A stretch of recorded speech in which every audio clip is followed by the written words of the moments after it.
साध संगत जी, सत श्री अकाल।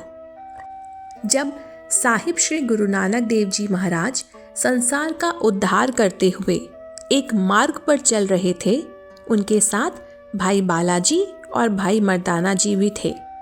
चलते चलते कई दिन बीत चुके थे। चारों ओर केवल उजाड़ ही उजाड़ था। ना कोई नगर दिखाई देता था, ना कोई गांव, ना मनुष्य और ना ही कोई पशु। भाई मर्दाना जी कहने लगे, महाराज, यहाँ तो केवल वीराना ही दिखाई देता है। ना कोई प्राणी दिखता है, ना कोई जीव। पता नहीं आगे कोई नगर आएगा भी या नहीं। कितने दिन हो गए चलते हुए, ना कोई गांव आया है, ना कोई शहर। महाराज, ये सब क्या है? हम कब तक ऐसे ही चलते रहेंगे और हम किस उद्देश्य से जा रहे हैं? कृपया करके बताइए। सतगुरु जी मुस्कुराकर बोले, क्यों मर्दानिया, तुझे नगर पूछने से बड़ा प्रेम है? क्या इस बार भी पहले की तरह भूख लग गई है तुझे? भाई मर्दाना जी बोले, महाराज, आपकी बात सत्य है। मुझे भूख तो लगी है, लेकिन इस उजाड़ में मुझे कौन प्रसाद देगा? यहाँ कौन भोजन खिलाएगा? अगर किसी से मांग भी लूँ तो मिलेगा कहाँ से? मुझे तो ऐसा लग रहा है कि चलते चलते भूख से मेरे प्राण ही निकल जाएंगे।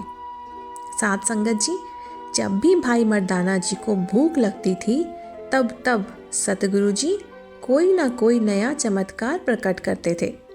गुरु साहिब प्रेम से बोले, मर्दानिया, हमने तेरी बाह पकड़ी है। यदि तू भूख से मर भी गया तो हम तुझे फिर जीवित कर देंगे। अगर तू नहीं रहा तो रबाब कौन बजाएगा? फिर गुरुजी ने समझाया कि मनुष्य का शरीर कच्चे घड़े की तरह है, एक दिन अवश्य टूट जाएगा।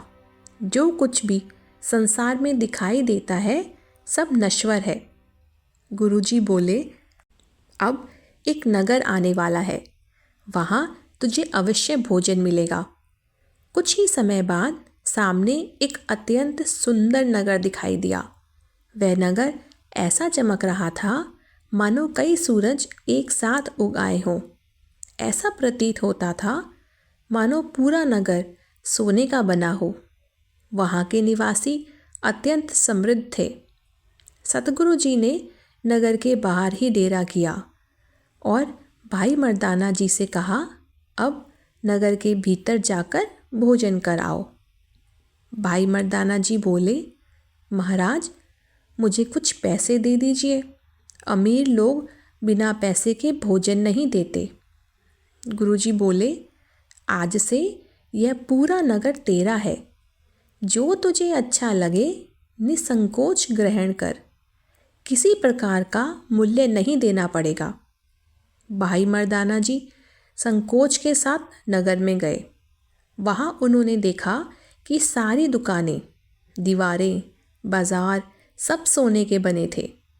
वहाँ अद्भुत शांति थी, कोई शोर नहीं था। सभी लोग रेशमी वस्त्र पहने हुए थे। एक व्यक्ति से उन्होंने पूछा, इस नगर का नाम क्या है और यहाँ का राजा कौन है? उसने उत्तर दिया, इस नगर का नाम स्वर्णपुर है और राजा का नाम कमल नयन है। यहाँ सब कुछ निशुल्क है, जो चाहे ले सकता है, बिना मूल्य के। भाई मर्दाना जी ने प्रेम पूर्वक भोजन किया और नगर को ध्यान से देखा। फिर वे गुरु साहिब के पास लौट आए। गुरुजी ने पूछा, क्यों मर्दानिया, नगर कैसा लगा? भाई मर्दाना जी ने बड़े आनंद से सारी बात बताई कि भोजन स्वादिष्ट था, बिना मूल्य के मिला, लोग देवताओं जैसे हैं। गुरुजी बोले, अब तन की बात हो गई, अब मन और आत्मा की बात कर, रबाब बजाओ।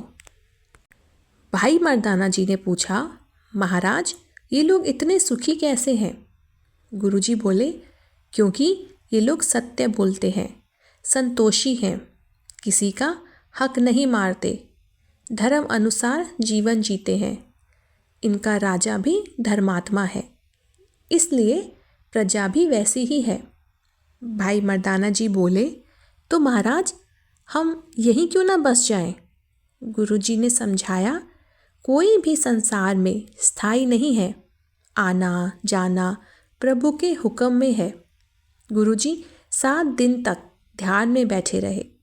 एक दिन वहीं नगरवासी व्यक्ति राजा के पास गया और बोला कि गुरुजी ने कहा है कि राजा में एक दोष है, अहंकार का।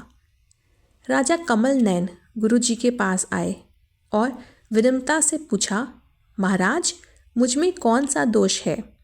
गुरुजी बोले, तू धर्मी है, लेकिन तुझ में अभी भी मान है। सच्चा त्याग तभी होगा जब तू स्वयं को छोटा समझे। राजा ने पूर्ण विनम्रता से अहंकार त्याग दिया।